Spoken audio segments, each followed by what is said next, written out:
Sorry, nut job. You stepped on my dog. Good start. So we are live. Welcome to today's segment on Get buyer ready. Get Buyer Ready. Absolutely. And so auctions, love them or hate them, they're just part of the Australian real estate landscape, and that's not going to change anytime soon. So what we do need to do is upskill ourselves around the auction process, and also, understand the psychology of the agent and why things go to auction, and what you can do to potentially combat that or even stop the process short. Yeah, absolutely. And excuse my face today. I've got like special sun cancer cream on, which is bringing out all my beauty spots. So look past my pizza face. He's handsome, isn't he? And we have a dog that wants to talk today on our Facebook Live as well. So I'll get Sam to take out my puppy Nutella Mozzarella, and he can get outside and have his Italian lesson out there. Exactly. Yeah. So my name is Drew Innes, the CEO of Hello House, and this is Scott Agate, founder of Hello House. And it's great to have you here. So if you're tuning in live, then just pop hashtag live where you're calling in from, and also give us some insight as to whether you're actually in the buying process at the moment, or whether you're about to commence the buying process, because we would love to help you get your hands on the Get Buyer Ready course and get yourself upskilled. And if you tune in to a recording at a later date, just pop in hashtag recording, and same sort of thing. Let us know what you're up to. If you've got any questions coming up, we'd love to help you with that. Perfect. Let's jump into it. Auctions. Mate. Love them or hate them. Where are you on the fence? Well, I sort of hate them. So do most buyers, I think. I think I really do hate them, because the last auction that I actually attended as a buyer, I can remember. In fact, I've probably still got the scars. I can remember my wife just holding my hand so tight and digging her nails into the palm of my hand that I had impression, like literally. I was bleeding. I was bleeding. I won't cross her paths anytime soon. So picture that. I've got wife on one side, and I've got the agent whispering in my ear on the other side. Come on, mate, you can do more than that. And she's going, come on, honey, you can do more than that. And I'm like, what do you mean? I'm not doing any more than that. So this is pretty standard, mate. Yeah. This is pretty standard from the buyers that we talk to, from the 28 years of my work history doing this. It was the same response from the majority of people. Well, there's a tip. I can't say it because people will think I'm sexist. Don't say it then. Whoever is the emotional side of your partnership, don't take them to the auction. Well, I think is that fair enough? Well, I mean, let's go beyond that part of it, and let's teach you why it's emotional and how you can possibly avoid even getting yourself into that emotional position. Because if you do it right, there's two things. One, you can reduce that stress and overwhelm and that emotion that's involved in the process. It's hard to do, but we can give you the tips and tricks today to do that at no cost. And the second thing is we can give you strategies to buy prior to auction, so you're not competing against those emotional end users. And I think buyers that can think a little smarter about that can avoid a lot of the overwhelm that comes with the auction method of sale. Well, that's, when I posted this actually out there into our LinkedIn channel, our Facebook channel, and to YouTube, that was actually part of the part of the sort of post. I sort of said, love them or hate them. Well, I hate them, because why pay retail at auction if you don't have to? Absolutely. It's a good, simple way of looking at it. You hear me talk about that all the time with clients, isn't it? You want to buy wholesale, not retail. Yep, absolutely. And there is some opportunities where you can buy well at auction. So certain properties have to go to auction. Some buyers love the transparency of an auction. That's a relevant point to talk about. I talked to buyers throughout a campaign that I'd be running as an agent when I wore that hat, and some buyers would say, look, actually we're really happy for you to run the gauntlet and have a public auction, and we'll see the colour of the other buyer's eyes or the whites of their eyes, and we'll roll our dice and take that chance. But I think that's a silly attitude, personally. Yep. There is certain circumstances where that might ring true, but the vast majority of that, the people that say that, I think, are uneducated in the auction process and don't quite understand what they're getting themselves into because they just simply haven't done it enough. Yeah, well, I mean, mate, everything goes hand in glove here, doesn't it? Because the whole purpose of, sort of getting buyer ready and being buyer ready is that if you learn the skills that we teach in the fine section, then maybe you're avoiding auctions altogether because you've got greater skills at finding pre and off market listings because you've built better agent rapport. Yep. And you are absolutely laser focused on what you want, and you're doing all the things to actually understand that target area that you're looking at intimately. Yeah, totally. And then auctions don't even factor into your consciousness because you're doing all of the things to bring forth the pre and off market listings. What a great strategy that would be. Why don't you talk about the case study that I just hung up the phone in the last 10 minutes, just then trying to buy a property on the Gold Coast for a client of ours. Great property, and not his fault at all. I actually found the property for him, which is what we don't actually do that service, but I spotted something that was online because I was watching the local market here where I live and thought that was a good fit for what he was looking for in investment. But this is where the problem is. If I had found that property before it was on realestate.com, then I would have had one-on-one conversation with the seller or the agent and had the ability to make an offer without them knowing the true depth of or demand of the market. The problem with it is, it came on the market this morning or yesterday. I rang the agents just earlier this morning and made an inquiry into it. We've made an offer on the property already, a really strong offer, but the issue is, he's saying to me, I've got so many people that inquired, getting my owner to accept this price now before the first open for inspection on Saturday is going to be near impossible. So now I've got to compete against the market. Yeah. Right? So instead of having that opportunity first, I've now got to join the queue and possibly got to wait now until someone else gets emotionally invested in the property and then compete against them. And that's where the price just runs away. Yeah. And that's the opportunity right there in a nutshell of why you've got to get to these things first. Yeah, exactly. And so had our client been deploying the BCC trick in advance of, this opportunity presenting to us today as a listing, like as a advertised listing, he might have been in the box seat because we would have been on that transaction possibly days or weeks ago. Yeah, I mean, it's in his defence, it was difficult because he's looking all over the country for certain investment properties. So difficult to build rapport with people when you're scattergun kind of looking in lots of different areas. But that's a different story to unpack another day. Yeah. But I think that little piece of advice is relevant for anybody in any marketplace across Australia, that you've got to simply get there first.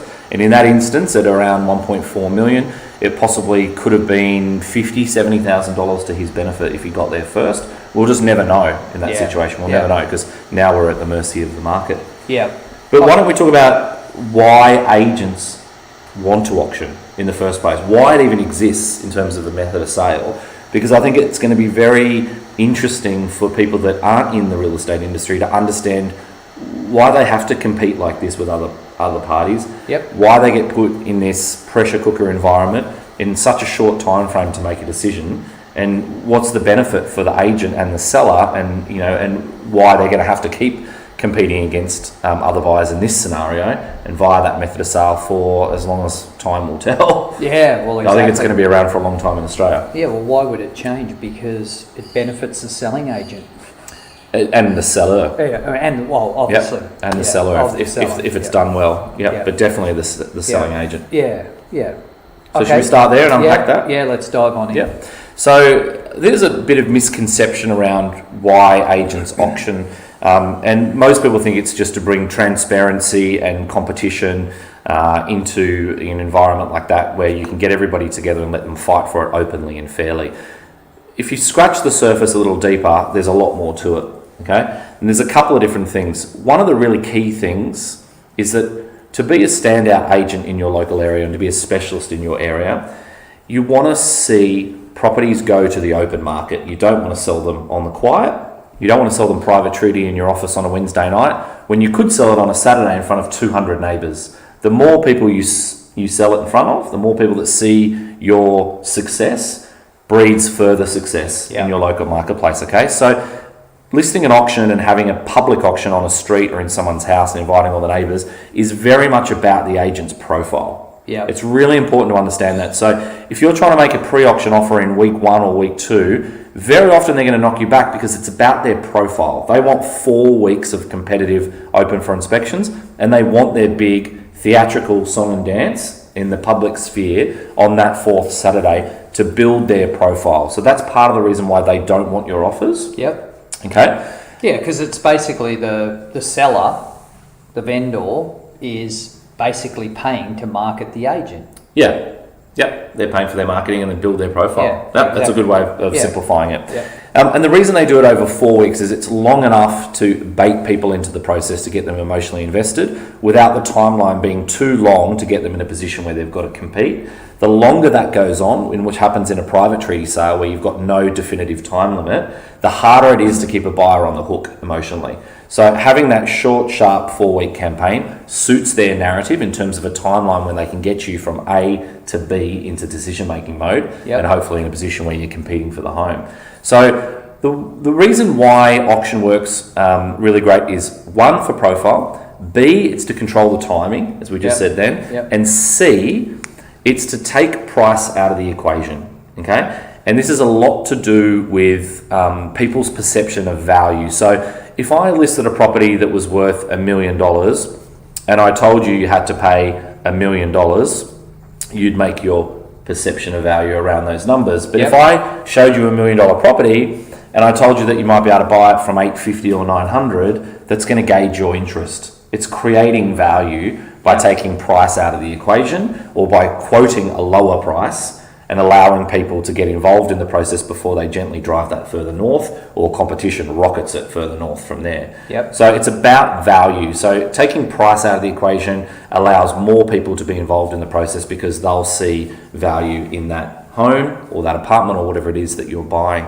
The problem with value and the problem with creating value to buyers is that what comes with that is underquoting. That's the seedy underbelly of the real estate market that we hear so much about and we talk a lot about in the media and things when we're openly quoted and things in the paper and online. They come to us for different questions around underquoting and bait advertising, price positioning and these things as well based on our longevity in the industry and how much we deal with this. So I talk around it a lot, underquoting, and I really don't like that in the Australian property market. So it's something that we're really championing for buyers to try and make good. But the problem with it is if they see that property as a value of $1 million as an agent and you go to list you and sign you up as a seller, Drew, if I go in and tell you, it's worth $1 million, that may not tempt you into selling. So they tend to say, look, the market's probably sitting around $1 million. I think with competition, we can probably drive this further north to maybe $1,050,000, maybe 1.1 on a good day. That type of dialogue, that type of language. So I'm telling you where I think the vast majority of the buyers are going to sit, but I'm baiting you as a seller that I think in competition we can get you more. The only way to create competition is to run an auction, Drew. So I want you to sign up to auction, and I'm going to bait these buyers into it like I've just baited you into it. So what happens is there's almost an overquote to win the listing. This is a constant problem with agents competing against each other and having to tell the owners too much to effectively buy the listing. Right. So what you're saying is if an owner's now got 3 different agents pitching at them, they're sitting down and they've got the proposals there in front of them, and all of them could be potentially significantly overvaluing what the property is actually worth because they're all trying to buy the listing. And all of them are going to give you a compelling reason why they're right. So as a seller, it's very difficult to understand who's right and who's wrong. And of course, everyone's mind goes to the higher number. Everyone wants to sell their price for the most money they can. Human nature. So if someone walks through and says to you, Drew, I think all the comparable sales are at $1 million, but I think I can get you 1.2 because we've just sold something off market on Tuesday down the road that was comparable to this, and we got 1.15, and I think we can get north of that with an underbidder. You're going to go, okay, well they've got the most recent sale or the most recent data point, and that's going to drive me a result that may be in excess of what the other agents think is market value. So first problem is overquoting to win the listing. What happens then is they can't quote $1 million or $1,050,000 to get buyer interest because they're just overcooking it. So they underquote it to the buyers. Overquote it to the seller, underquote it to the buyer. And that's where you end up with offers over 800 or over 850 or over 900. The legal range is 10%. So it should be 9 to 990 or 910 to $1 million. Yeah. Whatever it's going to be, right? Along those lines is the range that you can quote legally. But what happens is agents are going far below that. So they're putting in an agency agreement to the owner, and they're saying, look, we know we said $1 million plus, but the only way we're really going to get there is to tell buyers $850 to $950 or whatever it might be, because we need to show them value, and then we're going to push them up over time. So that's what they do. So they go out to the market. And again, I'm focused really here on the negative aspects of the industry, because this is what I deal with all the time, no matter what good agents tell you. I don't do that. That doesn't happen. You're a liar, Scott. I can tell you this is what we deal with day in, day out.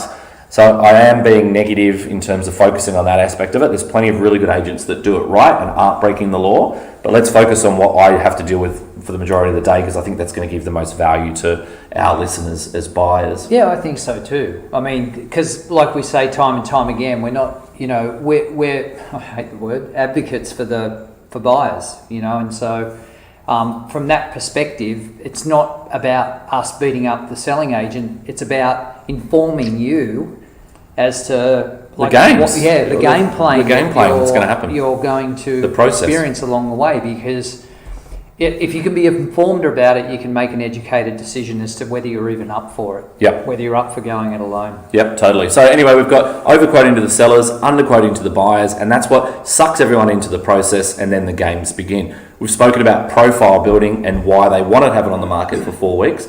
And the other part of that, of the 4 weeks that works well for them, is they get all of these buyers in at a low price. They can gently build them up towards the auction day. But at the other end of the scale, they've got a seller that's higher priced that they need 4 weeks to give them average or below average news to get them to a position where they set a reserve price before the auction start that is in a position where they can get both sides together to get it sold. Yep. That's why the auction day is a high stress, pressure cooker environment, and it's very deliberate. They need to get their seller down. It's the best opportunity they can to do it on the day, and they need to get their buyers emotionally charged to go up in price. And that's why they love auctions, is because they can do all of that publicly in one space. Yep. And under stress, people are going to make bad decisions. They're going to pay too much, or they're possibly going to sell for too little. Yep. And that's why they love it. So if you dial that back a little bit in terms of how the campaign works, the biggest problem buyers will say to us with, past the underquoting, when they've looked at a property and they've found an interest in it, week 1 or week 2 of the campaign, they'll say, the agent's saying to me, they won't accept any offers, it's got to go to auction. Or my sellers are committed to sell via the auction method, or the sellers just want an open and transparent and fair day and they really want to auction it. You'll hear all these throwaway lines. I've probably got 50 of them from my time as an auction agent as to why I don't want your offer. If you scratch that surface again, the reason I don't want your offer as the selling agent is because I don't want any good news going to the seller to overinflate their expectations on price.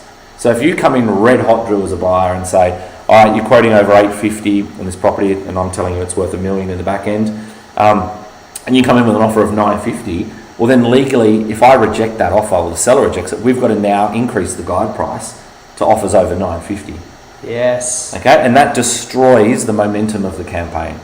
Yeah. But do they actually do that? No, a lot of the times they don't. You'll see me arguing about this all the time, and on the phone to the Real Estate Institute, questioning all these laws. Most of the time they don't move the guide price, which is breaking the law. They reject your offer by saying, we're not saying no, we're saying that we're not ready to sell today, we're committed to go to auction, and if that's the highest price we get on the day, then my clients will likely accept it, or they'll look to accept it. Yeah, so right. they just use this terminology to say to you, no thanks to your offer, and join the queue with the other sheeples, and we'll see you on Saturday week at the auction, and you can compete against them emotionally on the day. Okay, so they don't want your auction because it upsets the momentum of their campaign. It also resets the vendor's expectations in price if you're giving them good news, and it makes their job harder. The other key is, as an agent, if you engage the lead buyer that's hunting you down to buy it in week 1 or week 2 and pay that strong price, if you engage with them and you start a negotiation and you don't get the deal together, that buyer's gone.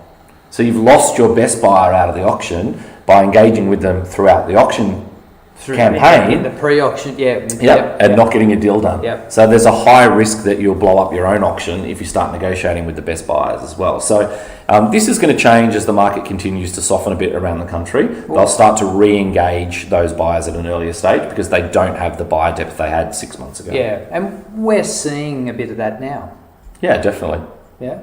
Yep. Really? Yep. Well, I had an offer on a property this morning in Sydney. Really nice suburb in the inner west. Guide price over 1.3 million. We made an offer over that price, and the agent said to me, the auction is in 10 days' time, and that's the first and only offer we've had. And he wasn't using that as, pushing me to pay more or telling me that it's not enough, you'll need to go to auction and compete against others. He just simply said, you're the only buyer, basically, that's put their hand up. So it's definitely softening in certain aspects of the market. Great example. So what are some of the, what do you think some of the, so we've talked about what's at play. What can a buyer do? Well, a buyer needs to sort of summarise, what are a couple of tools in their toolkit. Yep. Well, a buyer needs to be able to analyse property really quickly when they find something they like. It's crucially important to understand, as we talk about every week here, market value and market depth. So you know how many people you're going to be competing against. Yep. You've already discussed the need and the importance of getting there early. So if you can't find it pre or off market, then find it day one at the open for inspection or leading up to the first open for inspection once it's on the market. And because you know what the values are and because you're not going to get emotionally invested in the process because it only works for you up to a certain price, you'll be able to make a really good value decision on where you start with your offer and where you end. Yep. And the best thing you can do is do that fast, and the best way to do it is to introduce leverage and time pressure on the seller. So you reverse the fear of loss on the seller or the selling agent. And the way, just to give you a brief example on the run, you might do that is I might call up and say, Drew, if you're the agent, I might ring up and say, hey Drew, we've got a property, you've got a property listing that my clients are really interested in. We're a long way down the line with another property. We're actually already under offer locally on a property off market. Love that property. However, this one looks like it ticks more of the boxes for my clients and they would prioritise it at the right price over that other listing. Problem I've got is the other listing has been off market for a week or 10 days. We've been dragging our heels.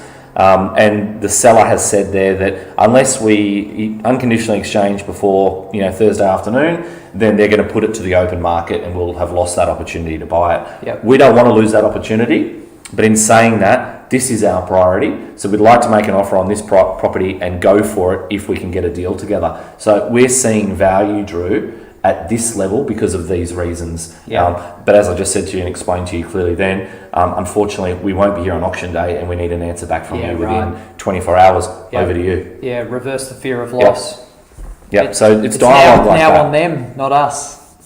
Love it. And when you do that, then the seller's got a decision to make because they're going to say, okay, great, well, we've got a fair offer and they've given us all the reasons why it's a fair offer and they've given us time pressure and they're saying to us that they won't be there on auction day. So they've got to make a decision and say, oh God, okay, well, are we motivated to sell now or do we have lots of other buyer interest? But because you've done it so soon in the campaign, the other buyers aren't ready to make their offers. They haven't shown their cards. Yep. They're not putting out their big numbers about their buyer interest because the agent's underquoting. And because the agent's telling them that it has to be sold at auction. So no one else is ready. So speed is paramount in that situation. Speed kills. So if you've got all your ducks lined up and you can analyse really quickly, then you hit that very fast and you've got a strong percentage chance that you'll knock out the competition because they simply aren't ready. And they're not ready for a couple of reasons. The reasons I just said just then, plus they're not ready to pay the premium that you're going to offer, like the market value or very close to that you're going to offer, because the agent is underquoting so far. For most uneducated buyers or inexperienced buyers, it's too scary for them to jump from that example of offers over 850 to 950 because they think, shit, this has already gone over the top of the 10% range. I'm out. It's already too expensive for me. They are stuck in thinking that the agent guide price has got relevance to what market value is, and it doesn't. As we talk a lot, agent guide price is not worth the toilet paper it's written on, but most buyers don't understand that. So if you go in at a level when you know it's worth $1 million and you go in, say, at 950, you're pretty much blowing out everyone else because of time and because they don't understand market value and they're too scared to jump to that level really quickly. Yeah.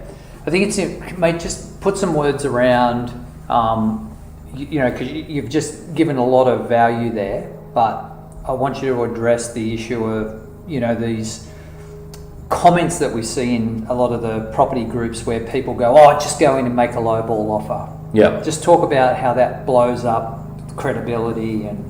Yeah. Well, credibility is one thing for sure, but also you just don't learn anything by making a lowball offer if you haven't engaged the seller to determine how motivated they are to meet the market and sell.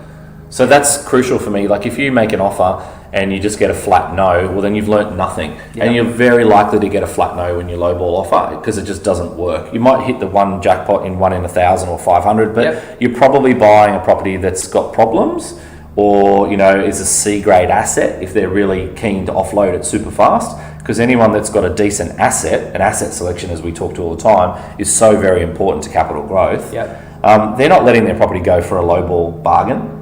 They're just not, because there's people queuing up to buy those types of assets in any market.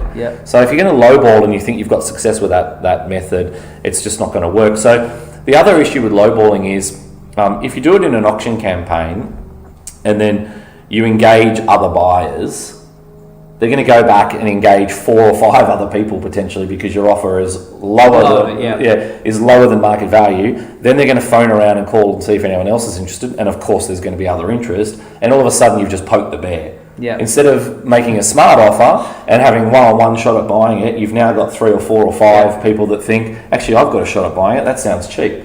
And then all of a sudden you've got more people that are spending money on a building and pest or whatever, and you end up in a boardroom auction or a pre-auction bidding war with multiple parties. So it is just stupidity of the highest order. Yep. Okay.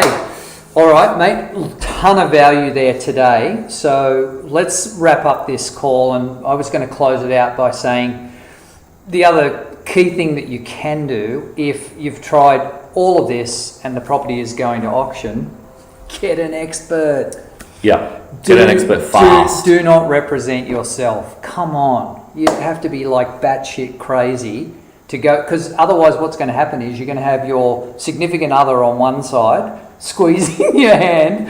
You're going to have the agent whisperer on the other side trying to extract more emotional premium out of you. So you have to have... And multiple other people competing against you in the same situation. Or even worse, ghost bidders. All of a sudden you're bidding against yourself. Well, I think we take it from where we've left off today and then talk about auction day. And maybe we'll talk about that next week, because if you're going to compete at auction, then there's just so many tricks and tips that we can give you and takeaways as well that will have you avoiding bidding against yourself. Not getting carried away on price, even when you're in competition with other people that are putting their hand up still, and just lots of other little game playing that the agents play to give you a bit more perspective around that. So we can talk about auction part 2 next week.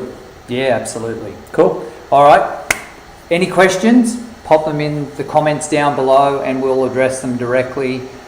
Just a quick reminder, the Get Buyer Ready course find section is completely complimentary. It is. You can dive on in there, you can start the course, you can see the degree of value that you're going to get. At the same time, you can book a complimentary strategy session with us so we can learn more about your property goals, and more importantly, how we can build a strategy around them to allow you to achieve those goals. Good All stuff. right. Awesome. Thanks, guys. We'll see you on next the next week. Call. See you.